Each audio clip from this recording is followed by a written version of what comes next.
Assalamualaikum warahmatullahi wabarakatuh. Ketika kita takbir Allahu Akbar, salat itu kan isinya takbir demi takbir. Hanya ketika i'tidal Sami Allahu liman hamidah, kita memperingati siapa ketika melempar jumroh itu? Kan itu godaan Nabi Ibrahim akan menyembelih Nabi Ismail. Ya, digoda sama iblis, dilempar batu.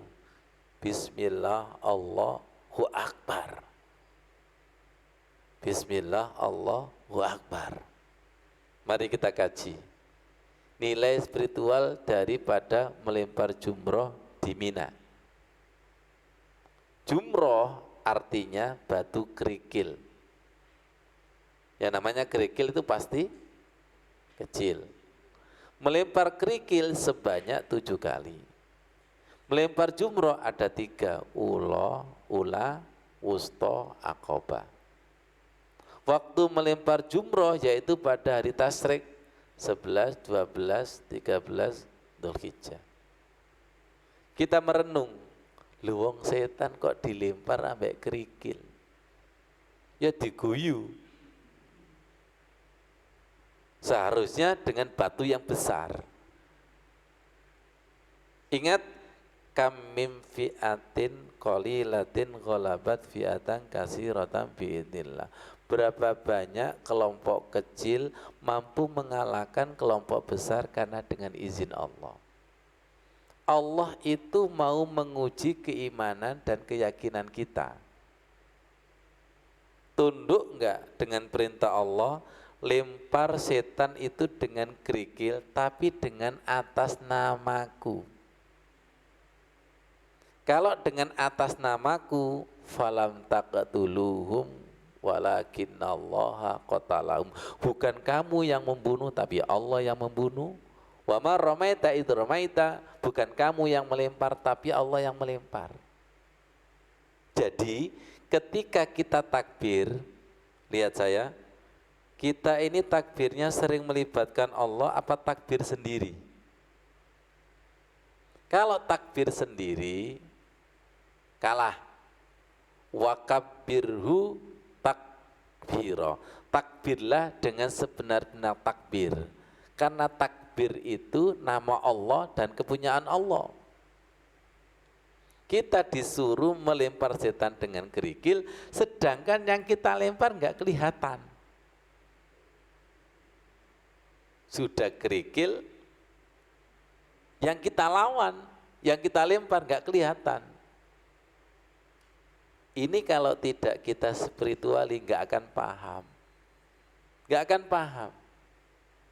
Jadi setan ketika kita sholat di depan, di belakang, kanan kiri dengan takbir Allahu Akbar, Allah yang menyelesaikan.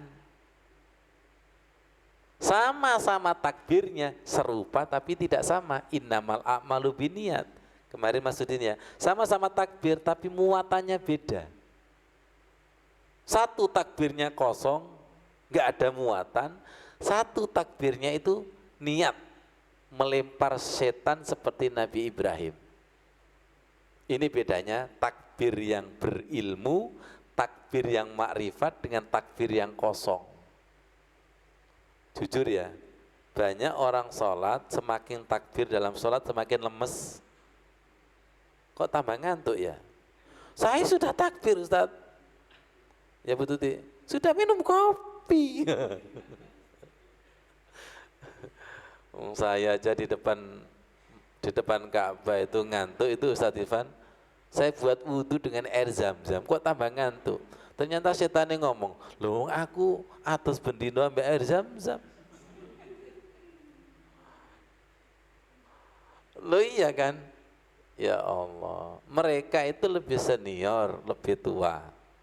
Levelnya dulu di surga itu bareng kok, malaikat, Adam sama iblis. Betul nggak? Nah sedangkan kita kan anak cucunya, lebih senior. Yang kita lawan, Kita nggak tahu, dia tahu. Betul. Kita ngantuan, dia nggak pernah ngantuk. Kita berlaku mati, iblis nggak pernah mati. Jelas kalah kalau tidak melibatkan Allah. Makanya perhatikan, bismillah, bi, bersama dan melibatkan. A'udzubillahi minasyaitonirrajim. Bu Kiki ada binya. Bi itu bersama melibatkan Allah. La haula wala quwata illa bi. Bi itu melibatkan Allah. Saya sudah Ustadz bismillah, tapi kosong.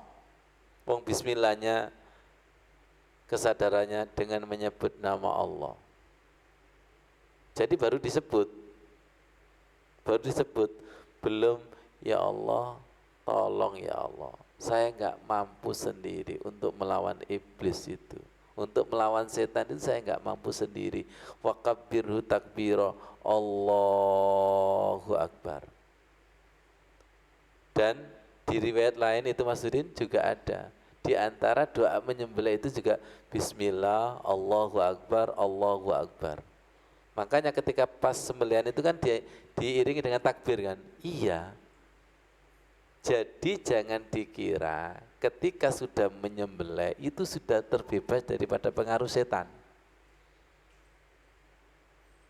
Coba fakta membuktikan setelah Idul Adha Pak Ghafur, panitia habis panitia itu loh, ada pernik-pernik enggak? Itu pernah di Masjid Iq itu. Itu setelah Idul Adha, enggak pernah ke masjid gara-gara apa? Apa kupon saya yang sudah saya kerjakan bersama istri saya ternyata enggak dibagikan sama panitia. Ngambek.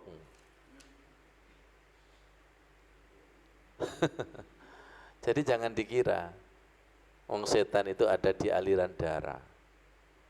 Setan itu ada di setiap ibadah kita. Apa bahasanya itu? Nyelisip, apa namanya? Kayak semut itu loh. Menyelinap dalam ibadah kita. Menyelinap dalam hati kita. Mengusik, betul enggak? Mengusik niat, mengusik ikhlas. Diusik itu. Maunya dibatalkan dan digagalkan.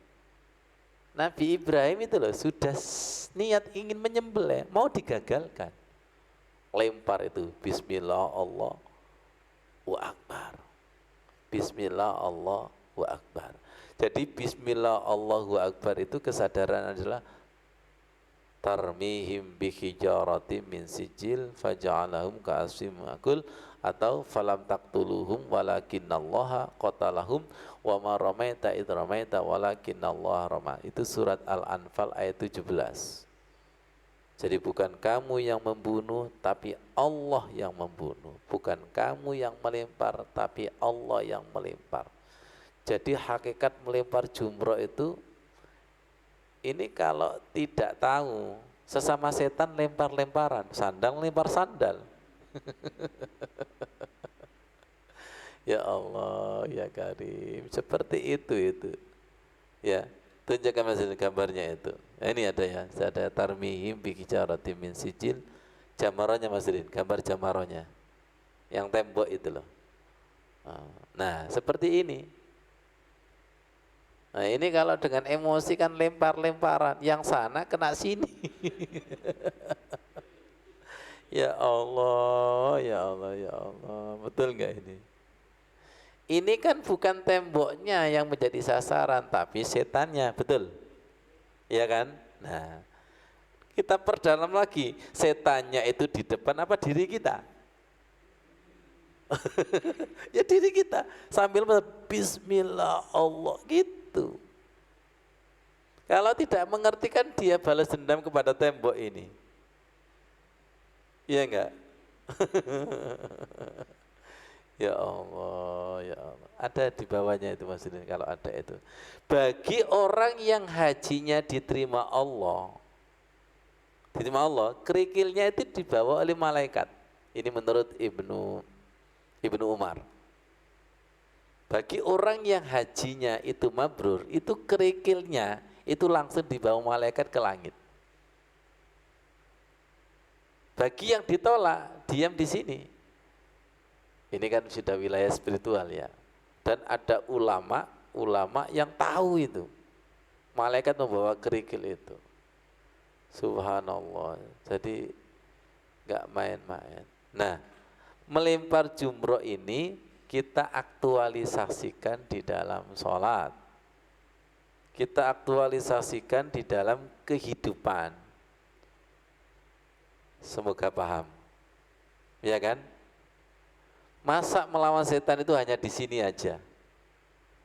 Sudah ada di aliran darah kita. Kalau sudah di aliran darah kita, berarti menyatu enggak? Menyatu.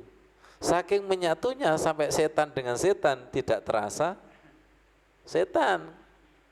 Karena menyatu.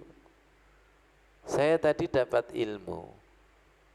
Saya masuk ke kamar mandi, keramiknya putih, ternyata loh kaki saya kotor. Tahu kotor itu gara-gara keramiknya putih dan keramiknya ada airnya. Oh kayak gini ya ternyata itu. Jadi kita itu kalau dekat dengan orang yang hatinya bersih, itu tahu kotor kita. Apalagi kalau mendekati Allah yang subuhun kudusun, tahu kotor kita. Kalau dekat dengan kotor, nggak tahu kita. Nggak tahu kotor kita. Semoga paham. Betul nggak itu? Iya ya. Gini ini lihat telapak kaki kita, kan kayaknya bersih. Ya, iya. Silakan injak keramik putih yang ada airnya. Tahu nggak itu? Oh, tahu kotornya. Dengan air itu, tahu kotor kita. Dengan bersih, tahu kotor kita itu. Terus ada pertanyaan, Ustadz, bagaimana orang yang tidak tahu? Wong tidak tahu kotornya, bagaimana membersihkan kotoran? Jadi kita ke tanah suci ke sana itu biar tahu kotornya itu. Biar tahu kotornya. Akhirnya dibersihkan, akhirnya disembelih, dipisah. Karena dipisah, ini wajah tu wajiyah. Jadi doa menyembelih itu Ustadz Ivan sangat tinggi. Sudah tidak kelihatan binatang kurbannya lagi itu. Tapi sudah melihat apa begini? Lilladzi fataras samawati. Itu kan sudut pandangan batin yang sangat dalam itu kan. Bukan berarti harus gemes kepada binatang diinjak-injak. Ya Allah, ketika kita menyembelih, ya Allah, berarti diri kita itu masih banyak nafsu kebinatangan, nafsu keduniawian, nafsu, nafsu Tuhan selain Allah itu yang disembelih. Dan tidak cukup disembelih pada waktu itu saja. La syarika lahu wa bidzalika umirtu. Yang kita sembelih itu kan ini, minal musyrikin ini loh. Selain Allah ini yang harus disembelih, yang harus dibersihkan. Kalau bersih bisa inna sholati, bisa sholat yang sesungguhnya. Setelah bisa sholat yang sesungguhnya, bisa wanusuki ibadah yang sesungguhnya.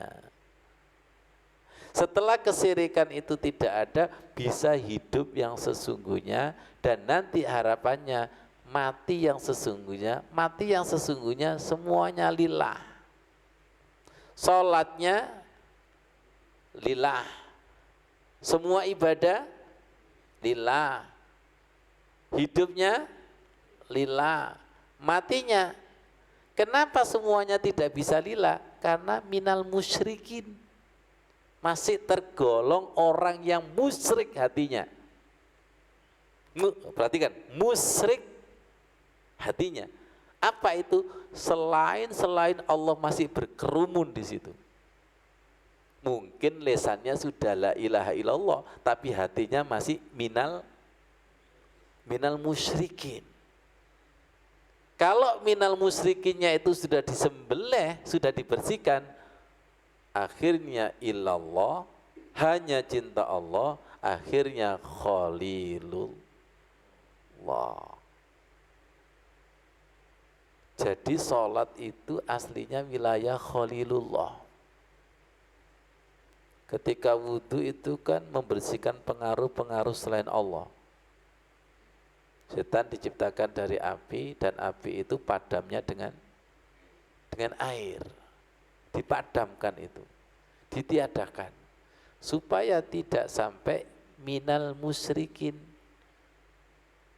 Saya kadang kalau membaca ini, iya toh, temenan toh, wa ma ana minal musyrikin. Ya Allah, saya ini sudah tidak termasuk lagi orang-orang syirik. Temen toh. Kalau menyembah patung lulus, Pak Soleh. Kalau menyembah uang belum lulus. Menyembah nanti kalau pilkada, jabatan masih belum lulus. Bener tak? Allahu Akbar, Allahu Akbar. Nanti dulu. Itu kan termasuk minal musyrikin. Tidak bisa fafiru ilallah, mendatangi Allah dengan cepat karena hatinya, kakinya diikat dengan kesibukan. Itu bisa masih minal musyrikin itu. Ini wajah tu wajia. Untuk menggambarkan ini wajah tu wajia, memang secara kasat mata itu yang dilihat adalah binatang. Tapi secara rohani dibalik binatang. Lihat kekasih dengan kekasih itu kalau sudah jatuh cinta, silakan jalan-jalan. Misalnya ke Jogja, lihat souvenir. Matanya fisik souvenir, tapi batin nih oleh-oleh nang. Betul. Silakan pindah kepada jam tangan. Matanya fisik jam tangan, batinnya. Ini namanya lilladzi, itu kayak gitu. Lilladzi itu kayak gitu, kepada zat sang pencipta. Ya Allah, subhanallah. Kontak batin ini yang kita minta. Nyambung kepada doa i'tidal. Kama yuhibbu rabbuna wa yarda. Ya Allah, semoga amal ibadah kami yang jauh daripada sempurna itu menjadikan Engkau cinta dan ridho. Shadaqallahul adzim. Wassalamualaikum warahmatullahi wabarakatuh.